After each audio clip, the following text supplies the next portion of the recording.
चुकी है और ऐसे में बच्चों को एक्स्ट्रा करिकुलर एक्टिविटीज के लिए पेरेंट्स एनरोल करते हैं समर कैंप्स के लिए।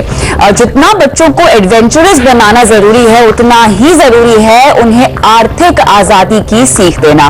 और अगर उनकी परवरिश में ही इस बात को लागू कर दिया जाए तो सोचिए बड़े होकर आपके बच्चे अपनी आर्थिक जिंदगी की बागडोर अपने ही हाथ में रखेंगे। नमस्कार, मैं हूं आपके साथ कविता थपलियाल और आज की इस खास पेशकश में मेरे साथ जुड़ रहे हैं फाइनेंशियल प्लानर अर्नव पंड्या और हर्षवर्धन रुंगटा। आप दोनों का ही स्वागत है। तो आज रॉयल मनी पर हमने लगाया है समर मनी कैंप और इसकी क्या क्या हाईलाइट्स है इस पर मैं जाऊं उससे पहले मुझे आप दोनों से ही पूछना है। सबसे पहले आप 14 साल का बच्चा है आपका, तो आप खुद एक फाइनेंशियल प्लानर हैं। आपने अपने बच्चे में अब तक मनी मैनेजमेंट सीख कैसे डाली है, क्या क्या कदम आपने उठाए? So well, it's not too much at this juncture. Actually, जब वो छोटा था उस समय से the only concept that I believe ना कि एक ही सिंपल चीज को ध्यान रखना है कि आप बच्चों को खाली familiar करिए पैसों के साथ। Okay. कि मतलब let them just be very comfortable handling it। आप मुझे एग्जांपल के तौर पर बताइए आपने क्या किया? अब छोटा सा एग्जांपल ले लीजिए कि अगर हम कोई मूवी थिएटर में जा रहे हैं। अच्छा। तो नाउ बिकॉज अगर वो 14 साल का हो चुका है सो उसके पहले हम समझ लीजिए 10 साल के ऊपर से हम चाहते हैं कि वो familiar हो जाए पैसे हैंडल करने के लिए। Exactly, बिल्कुल। तो हम अगर मूवीज के लिए जा रहे हैं, ब्रेक में अगर कुछ फूड आइटम्स खरीदना, पॉपकॉर्न खरीदना, कुछ खरीदना, हाँ। तो हम उसी से कहते हैं कि भाई आप ही जाके ले आओ। ओके। और उसके हाथ में अगर आपने 100-200 रुपए दे दिए हैं, हाँ। और वो खुद जा रहा है काउंटर पे, हाँ। खुद खरीद रहा है, हाँ। तो ऑब्वियसली उसे पैसे दे रहा है पहले तो देख रहा है कितना पैसे लगने वाले हैं, फिर बिल ले रहा है, फिर डिफरेंस जो है वो डिफरेंस भी वापस ले रहे हैं। Okay. So these are just basic handling of money. कई बार हम ऐसा सोचते हैं एज पेरेंट्स की, हमने हमारे दोस्तों में भी देखा है कि वो पैसे खुद जाके लेके आते हैं, मतलब गिरा देगा तो आपने दिया ही 100 रुपए, गिरा के भी 100 रुपए गिराएगा, या कुछ गलत होगा तो उसमें तो खर्च करने की बचाने की समझ एक तरह से आ जाती है बच्चों में। आपने क्या किया?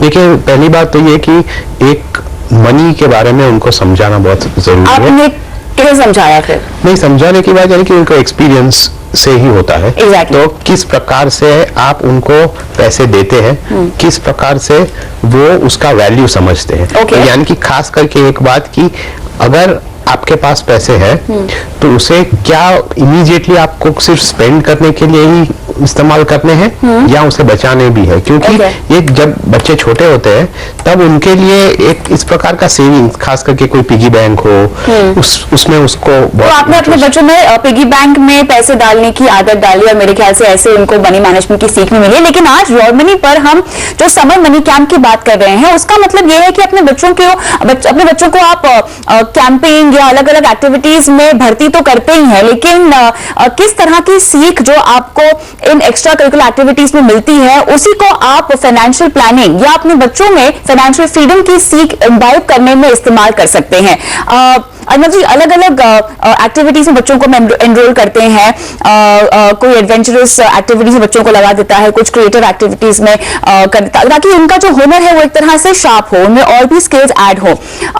उसी में बहुत जरूरी है कि आप अपने बच्चों को फाइनेंशियल फ्रीडम या फाइनेंशियल प्लानिंग, इन्वेस्टमेंट की समझ दें। क्या क्या सिमिलैरिटीज हो सकती हैं अगर मैं एक एडवेंचरस कैंपिंग की बात करूं और मनी मैनेजमेंट सीख की बात करूं? तो देखिए, पहली बात तो ये है कि कोई भी एक्टिविटी में अगर आपका बच्चा जा रहा है तो उसमें ऐसा नहीं है कि आप वो बच्चा एक दिन सुबह उठ के वहां पहुंच गया। पहली बात तो ये है कि उसके लिए थोड़ा प्लानिंग करना पड़ता है, तैयारी करनी पड़ती है, क्योंकि देखना पड़ता है कि क्या उसे उस चीज में इंटरेस्ट है, और इंटरेस्ट है या तो कितना है, क्या उसमें कोई एक्टिविटी करनी जरूरी है या नहीं।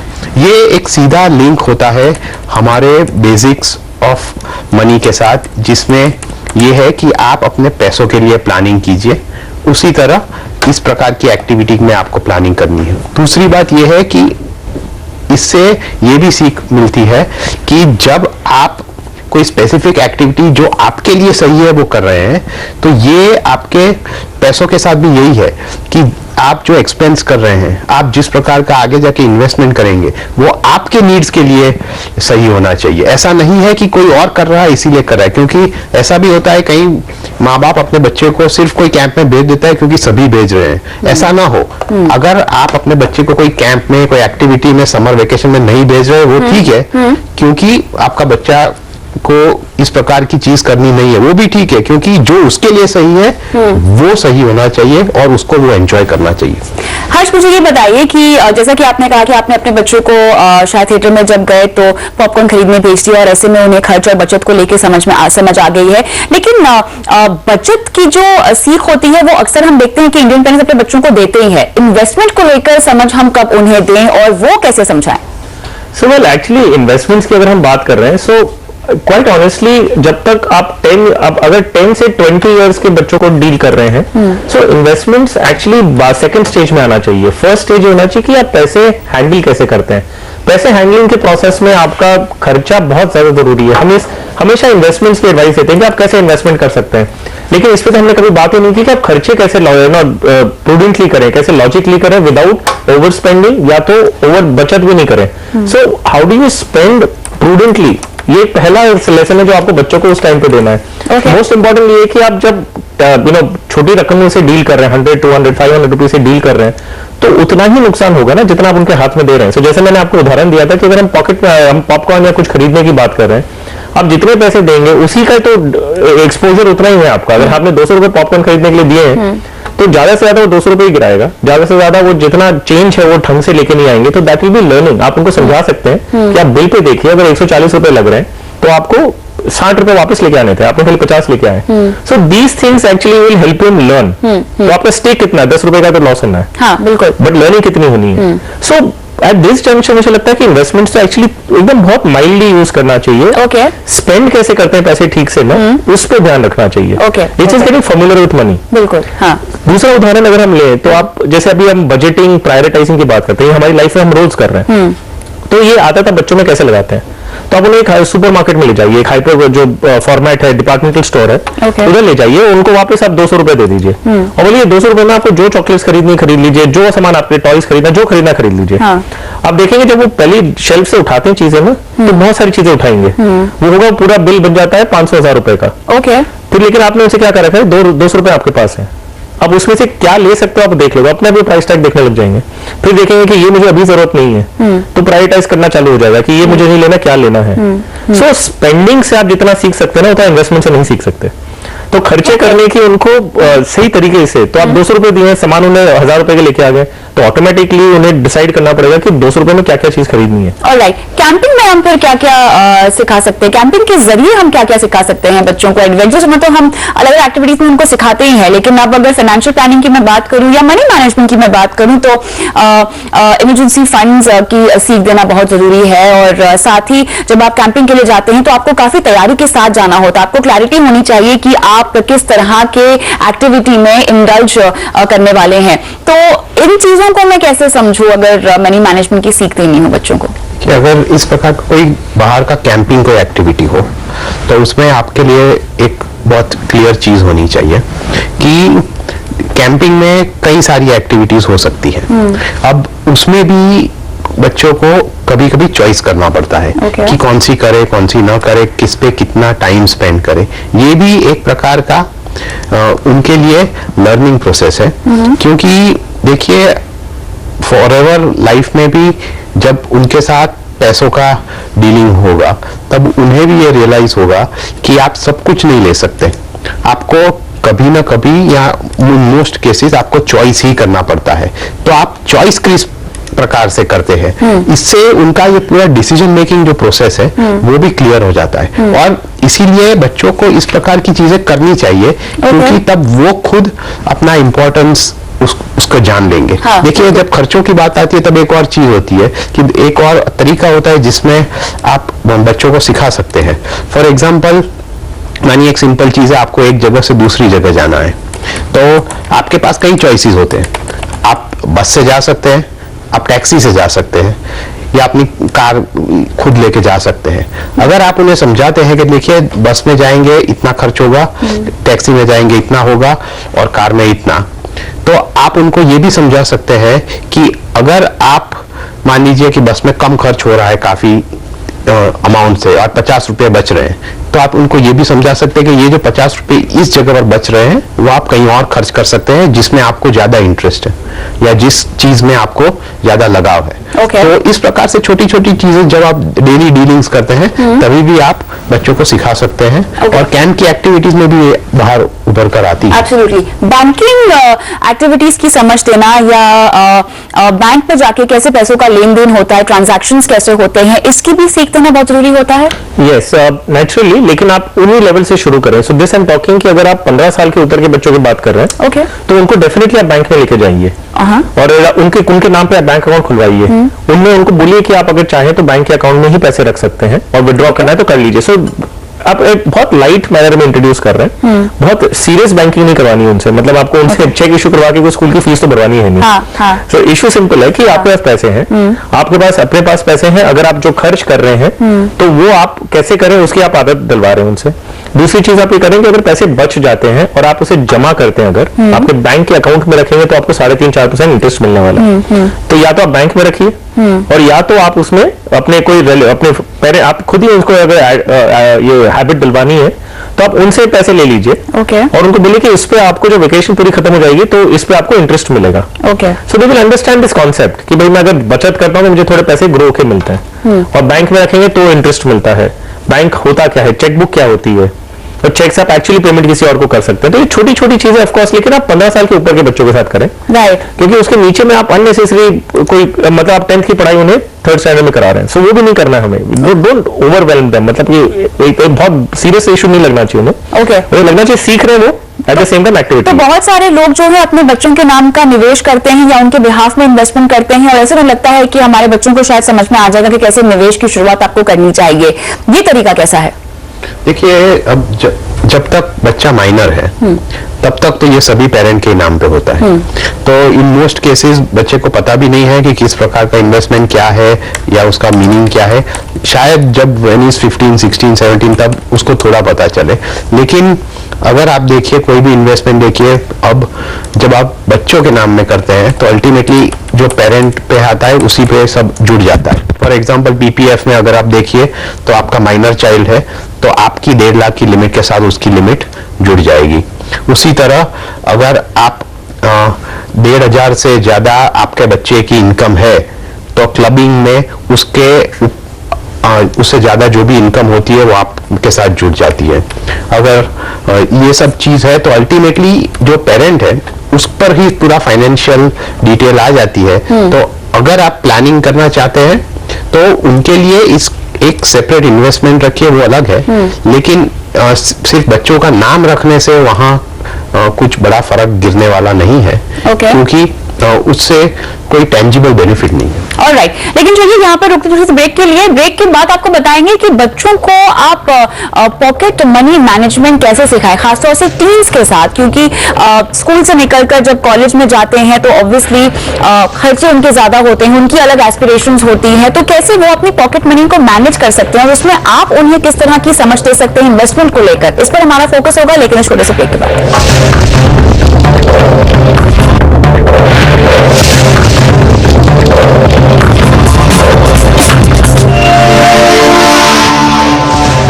योर मनी में आज हमने लगाई है समर मनी कैंप की क्लास और ऐसे में अपने बच्चों को कैसे आप मनी मैनेजमेंट लेसन दे सकते हैं, ये हमारा फोकस है। शो को आगे बढ़ाते हैं और पॉकेट मनी का जिक्र मुझे यहाँ पर करना होगा हर शो की बहुत जरूरी है। अक्सर मैंने देखा है कि कुछ पेरेंट्स या तो बहुत ज्यादा कंजूस होते हैं, अपने बच्चों को बहुत कस के रखते हैं, जहां तक पॉकेट मनी की बात आती है जितना कम हो सके उतना देते हैं, और कुछ कुछ पेरेंट्स ऐसे होते हैं जो धड़ल्ले से देते हैं कि हाँ बेटा जी ले अपनी जिंदगी। अब मुझे बताइए कितनी एग्जैक्ट मात्रा में आपको बच्चों को पॉकेट मनी देनी चाहिए ताकि वो अपने खर्चों को, अपनी सेविंग्स को बैलेंस आउट कर सके और पैसों का महत्व जान सके, समझ सके। सो अगेन ये बहुत डिपेंड करता है कि आप किस लाइफस्टाइल से खुद जीते हैं और उसी हिसाब से आप बच्चों को देंगे। ये भी एक बहुत बड़ा सवाल है, बिकॉज जो ओवर द टॉप लाइफस्टाइल जीते हैं जो पेरेंट्स, वो अक्सर उनका पैसों को लेकर जो हाथ होता है बहुत खुला हुआ होता है, और इस चक्कर में उनके बच्चों को भी मेरे ख्याल से पैसों को लेकर थोड़ी सी मैनेजमेंट की बहुत जरूरत होती है। एब्सोल्युटली। सो आप दोनों तरफ से देखिए कि अगर बहुत ही लिमिटेड रिसोर्सेज आपके परिवार के पास हैं और आप उनको बहुत ज्यादा दे रहे हैं तो that is also going to cause a problem. अगर आपकी लाइफस्टाइल ही हाई स्टैंडर्ड्स हैं तो आप उतने ही स्टैंडर्ड के नहीं, लेकिन आप उसके हिसाब से आपको देना हो, क्योंकि उसी हिसाब से उनका फ्रेंड सर्कल है, उसी हिसाब से उनकी खुद की लाइफस्टाइल है, तो आप उसे बहुत ज्यादा स्क्वीज भी नहीं कर सकते। सो एक अप्रोप्रिएट अमाउंट आप खुद डिसाइड करें कि कितना एक बच्चे को लग सकता है। पहले ऑफ कोर्स थोड़े कम से शुरू करें, क्योंकि जितने आप देंगे उतना ही उनकी रिक्वायरमेंट बन जाती है। सो जितनी आपको लगती है, आपको लगता है कि आपको मान लीजिए उदाहरण के तौर पे 1000 रुपए महीने के देने हैं, तो आप एक बार तो 800 से शुरू करेंगे और कोशिश करेंगे 800 में पूरा हो और वो खुद बच्चा अपने आप मैनेज करने लगे। नहीं हो रहा है तो आप 100-200 बढ़ा सकते हैं। सो ऑब्वियसली थोड़ा कम से शुरू करें जितना आपका अनुमान है। सो ये अपने आप पे डिपेंड करता है। दूसरी चीज ये कि पॉकेट मनी आप किस तरह से देते हैं। सो अगर हम बच्चे की माइंडसेट देखें तो आप चाहते हैं कि हमने महीने के स्टार्टिंग में उनको 30 दिन की पॉकेट मनी एक साथ दे दी है, तो कैन ही वो 30 दिन की प्लानिंग कर सकता है क्या? 30 दिन के हिसाब से उसे पूरा डिवाइड कर सकता है? तो बच्चे में शायद इतनी क्षमता नहीं हो, तो एक अच्छा तरीका ये कि आप उसे वीकली पॉकेट मनी दें। तो 7 डेज की प्लानिंग तो करना आसान हो जाता है, और धीरे धीरे जब वो 7 डेज के जो 4 ब्लॉक्स में आप दे रहे हैं उन्हें पैसे, आप देखेंगे कि बजटिंग करने लगे तो उसे 15 दिन की कर दीजिए, एक साथ 15 दिन की दीजिए। जब वो 15 दिन का बजट ठीक से डिवाइड करके मैनेज कर पा रहा है, तब आप उसे महीने पे ट्रांसफर करें। सो दिस इज हाउ आप उसे हैंड होल्ड करके आप उन्हें धीरे धीरे पॉकेट मनी दे सकते हैं। फिर आते हैं, जैसे हम हमेशा बात कर रहे हैं कि इन्वेस्टमेंट करना तो वो सीख जाएंगे इवेंचुअली, आज नहीं कल जाके उन्हें मैनेज करना ही है। आज जो बचपन में आप उन्हें क्या आदत दे रहे हैं कि पैसे खर्च कितने समझदारी से कर सकते हैं। सो खर्चे करने पे आपको, और पैसे दे भी रहे हैं आप खर्च करने के लिए, तो बचत हम सिखा रहे हैं उन्हें, लेकिन बचत करने के लिए हम पैसे नहीं दे रहे। सो मोर इंपॉर्टेंटली क्या है कि आप उन्हें पैसे दे रहे हैं तो उनको एक आदत डलवाइए कि वो उसे कैसे सही तरीके से समझदारी से खर्च कर सकें। ये चीज उन्हें पूरी जिंदगी भर काम आनी है। और इन्वेस्टमेंट्स एक खर्चे का भी हिस्सा है, आपके पूरे पॉकेट मनी का एक छोटा हिस्सा इन्वेस्टमेंट है, लेकिन मेन हिस्सा इन्वेस्टमेंट नहीं है। सो अगर हम एक मूवी का रेफरेंस लेते हैं, एक मूवी बॉलीवुड मूवी है पुरानी, मालामाल एक मूवी थी, जिसमें एक इंसान ने इनहेरिट किया था, उन्हें कोई बहुत बड़ी अमाउंट उनके अंकल ने उन्हें विल के तहत दी थी। लेकिन उसके पहले उन्होंने बताया कि 30 दिन में आपको 30 करोड़ रुपया खर्चा करना है। 30 दिन के अंदर 30 करोड़ रुपए। सो एक दिन का 1 करोड़ रुपया उन्हें खर्चा करना है। वो इसी के लिए था कि आप एक खर्चा करना सीख जाओ, ताकि जब 200 करोड़ रुपया आपको विल के तहत में मिले तो आप बेफाम उसे खर्चा ना करें। सही बात है। तो खर्चा कैसे करें वो भी एक अपने आप में बहुत इंपॉर्टेंट फैक्टर है फाइनेंशियल प्लानिंग का। तो बच्चों को इस उम्र में सिर्फ कैसे समझदारी से खर्चा करते हैं, अगर आपने उतना सिखा दिया उन्हें, तो नेचुरली उनकी पूरी लाइफ उसी बेसिस पे ठीक से चलने वाली है। बहुत इंटरेस्टिंग है। अर्नब जी, यहाँ पर मुझे एक बात ये भी समझ में आ रही है, ये अक्सर हमने देखा है, पेरेंट्स जो है अपनी फाइनेंशियल सिचुएशंस बच्चों को नहीं बताते हैं, नहीं समझाते हैं। बच्चे पेरेंट्स कितने स्टेबल हैं फाइनेंशियली, ये जानना बच्चों के लिए भी बहुत जरूरी होता है। थोड़े बड़े बच्चे हो तो उनको ये एहसास होना चाहिए कि किस प्रकार के एक्स्ट्रा एक्सपेंसेस न करें।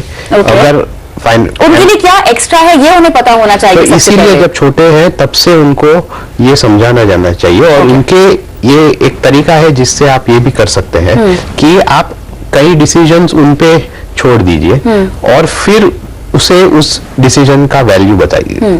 क्योंकि मान लीजिए कि वो आप कुछ कोई खर्च कर रहे हैं, तो अगर एक सिंपल बात है, एक छोटी बात है कि एक मान लीजिए कोई साबुन ले रहे हैं, तो उसमें आपको ये उनको समझाना है कि अलग प्रकार के साबुन का अलग खर्च होता है, डिफरेंस होता है, और ये कितना डिफरेंस होता है। तो ये आप धीरे धीरे अगर कई चीजों में उनको ये बताते हैं तो वो अपने आप समझ जाते हैं और फिर वो अपने आप डिसीजन लेने लगते हैं। और ये इंपॉर्टेंट है क्योंकि अब तब उनको पता चलेगा कि सिर्फ चूज करने की बात नहीं है, ये वो चॉइस के साथ एक मॉनिटरी एंगल भी होता है, और उसमें कैसे चॉइस करें ये वो सीख जाते हैं। और ये इंपॉर्टेंट है, ये बड़े होकर उनको फिर काम आता है। बिल्कुल। लेकिन ऐसे में बच्चों में अक्सर मैंने देखा है कि पीयर प्रेशर भी होता है। वो जिस तरह के माहौल में रह रहे हैं, जो स्कूल में जा रहे हैं फॉर एग्जाम्पल, वहां पे किस तरह के उनके दोस्त हैं, क्या वो बहुत ज्यादा खर्च करते हैं, क्या वो लैविशली जीते हैं, इन सब बातों का भी प्रभाव बच्चे के मानसिकता पे पड़ता है। इससे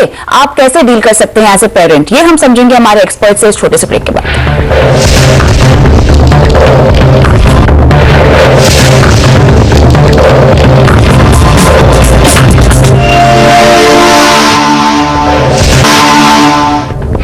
टीवी पे आज लगा है समर मनी कैंप और कैसे अपने बच्चों में आप निवेश, खर्च और बचत को लेके समझ डाल सकते हैं, इस पर हम फोकस कर रहे हैं। लेकिन अब बारी है पीयर प्रेशर की। जब ग्रोइंग अप मोड में होते हैं बच्चे, आप स्कूल में जाते हैं, वो अलग अलग एक्टिविटी क्लासेस में जाते हैं, उनकी दोस्ती कई तरह के सोसाइटी के बच्चों से होती है, अलग अलग लाइफस्टाइल्स होते हैं उनका रहन सहन अलग अलग होता है। अब ऐसे में पीयर प्रेशर भी आता है जो बच्चे फिगर आउट करते हैं और शायद जिद भी करते हैं कई बार अपने पेरेंट्स को एक पर्टिकुलर लाइफस्टाइल जीने के लिए, क्योंकि उनके दोस्त वैसी लाइफस्टाइल जी रहे होते हैं। एज अ पेरेंट आप कैसे फाइनेंशियली उनमें ये समझ डालेंगे अर्नब जी? देखिए, एज ए पेरेंट आपको तो अपने बेसिक्स पे ध्यान देना है, यानी कि अपने बच्चे को ये सिखाना है कि आपके लिए क्या सही है, ठीक है। और फिर अगर आप ये सिखाते हैं, यानी कि ये उनको बताते हैं कि देखिए इसका वैल्यू ये है और क्या उस पे आप इससे ज्यादा स्पेंड करना चाहते हैं या नहीं। ये धीरे धीरे, ये एक दिन की बात नहीं है, ये एक कंसिस्टेंट प्रोसेस है। आप हर एक चीज में, यानी कि धीरे धीरे करके आप उनको बताते रहिए कि क्या आपको ये करना है। फिर अल्टीमेटली अगर उनके जब बच्चों पे रिस्पॉन्सिबिलिटी आती है तब आप देखते हैं कि वो अपने डिसीजंस खुद लेने लगते हैं। और ये इंपॉर्टेंट है। हम क्या करते हैं कि हम सिर्फ बच्चे को बताते हैं कि ये करो, ये मत करो। जब आप उन्हें कहते हैं कि ये मत करो, then that is the time जब वो वही करते हैं। अगर उनको करना नहीं है तो भी करते हैं। तो इसीलिए आप उन पे रिस्पॉन्सिबिलिटी डालिए और ये कंसिस्टेंटली डालिए कि आप चूज करो, और फिर चूज करने के बाद उनको उसके कॉन्सिक्वेंसेस बताओ। बिल्कुल। तो धीरे धीरे वो समझ जाएंगे और फिर तब वो इस प्रकार के प्रेशर को हैंडल कर पाएंगे। बिल्कुल। यहाँ पर Harsh, you don't want to sound like a कंजूस पेरेंट आल्सो। अपने बच्चों को आप आउटराइटली आपको इसलिए भी मना नहीं करना है क्योंकि फिर आपकी इमेज और जो असल में आप समझ देना चाहते हैं अपने बच्चे को, वो उस तक पहुंचनी चाहिए। आपका मेन फोकस ये होना चाहिए, right? So absolutely. So idea ये है कि आपकी क्या लाइफस्टाइल, आपकी फाइनेंशियल पोजीशन क्या है, वो धीरे धीरे आपको अपने बच्चे को क्लियर करनी पड़ेगी। इसमें झूठ बोल के कोई फायदा नहीं है। हाँ। सो आप अपनी फैमिली के हिसाब से आपकी क्या फाइनेंशियल स्टेटस है वो क्लियरली आपको बच्चे को। कुछ पेरेंट्स ऐसे भी हैं कि अगर फॉर एग्जांपल एक लौता बच्चा है तो उसकी हर फरमाइश को पूरा कर दिया जाता है। ये बड़े होके फिर आपको बताते हैं कि जो बचपन में आपने जो हर फरमाइश अनरीजनेबल जो रिक्वेस्ट थी अगर आप पूरी करते हैं तो बाद में जाके क्या होता है। ओके। सो क्वेश्चन है कि जब आप बहुत छोटे बच्चों से डील कर रहे हैं तो पीयर प्रेशर बहुत नॉर्मल है। अब आप ये एक्सपेक्ट नहीं करते कि बच्चा आपसे बहुत प्रैक्टिकली सोचे। वो अपने फ्रेंड के हाथ में अगर आईफोन देख रहा है या अच्छा महंगा फोन देख रहा है, ये तो उसे भी चाहिएगा। फिर आप कितना ही समझा लो कि हमारी सिचुएशन ऐसी नहीं है या नहीं, तो वो नहीं होने वाला। सो क्या करते हैं, पहले जब आप कॉलेज या स्कूल में या कोई क्लास में एडमिशन देते हैं या समर कैंप में आप एडमिट कर रहे हैं या इधर दाखिला कर रहे हैं, तो अब देखिए किस तरह के बच्चे आने हैं, किस फैमिली के आने वाले हैं। सो कोशिश करिए कि आप उनको वो एक्सपोजर ही ना दें जिससे वो होने वाला है। और अगर वो एक्सपोजर मिल रहा है उनको, तो आप बच्चे से एक्सपेक्ट नहीं कर सकते कि वो समझदार होगा। अगर वो छोटा बच्चा है तो उसे हमेशा दिखेगा, फिर उसे हमेशा ये लगेगा कि मेरे पेरेंट्स अफोर्ड नहीं कर सकते, फिर एक इंफीरियरिटी कॉम्प्लेक्स आने लग जाता है। सो पहले तो आपको ये सोचना है कि अगर आपकी एक पर्टिकुलर स्कूल या कॉलेज है जिसमें सुना जाता है, माना जाता है कि सिर्फ बड़े घर के लोग आते हैं, तो उसमें दाखिला मत करिए आप, क्योंकि आप अपने बच्चे को ऐसे एक्सपोजर दे रहे हैं जो वो समझने की कैपेबिलिटी नहीं है। जैसे बड़ा होगा समझ जाएगा। ये क्या हम बच्चों से एक्सपेक्ट कर रहे हैं। मान लीजिए समर वेकेशन के बाद सब बच्चे जब स्कूल आते हैं तो 5 बच्चे बात करें कि मैं कोई फॉरेन ट्रिप गया था, मैं हॉलिडे में कहाँ गया था, मैं स्विट्जरलैंड, अमेरिका, ये सब गया था, और आपका बच्चा बोलेगा मैं नैनीताल गया था या कोई छोटी जगह पे इंडिया में गया। एग्जैक्टली। तो वो उसका मजाक उड़ाने वाले हैं। ना ही मजाक उड़ाने वाले गलत है और ना ही वो गलत है अगर उसे ऐसे लगता है, तो फिर इंफीरियरिटी कॉम्प्लेक्स आने लगेगा। तो आपका एज पेरेंट्स फर्ज बनता है कि आप जब कोई भी स्कूल में दाखिला करते हैं या कोई समर कैंप या कहीं भी एक्सपोजर अपने बच्चे को दे रहे हैं, देखिए कि आपके स्टेटस के लोग आ रहे हैं तो बेटर है। और अगर आपने उसे एक बड़े स्कूल में डाल दिया और फिर वो अगर क्रिप कर रहा है कि मुझे नहीं है, तो उसकी गलती नहीं है। बिल्कुल। एज ए चाइल्ड हम एक्सपेक्ट नहीं करते कि वो समझदार 5 साल 10 साल की उम्र में होगा। इसीलिए बहुत जरूरी है कि अपब्रिंगिंग में ही, यानी परवरिश में ही आप मनी मैनेजमेंट को लेके या अपनी फाइनेंशियल सिचुएशन को लेके जो समझ जो है, जो वास्तविकता है, वो अपने बच्चों को बताए और उसी के हिसाब से उन्हें ये निर्णय लेने दे कि उनके लिए किस तरह की खरीदारी सही है या नहीं। और इसी के जरिए न सिर्फ बचत बल्कि निवेश का जो पहला कदम जो आप चाहते हैं कि आपके बच्चे ले और बड़े होकर आर्थिक तौर पर आजाद बने, वो ले पाएंगे अगर उनकी परवरिश में ही, उनकी अपब्रिंगिंग में आप ये सब बातें डालेंगे, इंकलकेट करेंगे। बहुत बहुत शुक्रिया आप दोनों का इस खास पेशकश में शामिल होने के लिए। और योर मनी में भी आज मुझे दे इजाजत, लेकिन तमाम खबरों की अपडेट के लिए सिंधी सी आवाज के साथ ही रहिए। नमस्कार।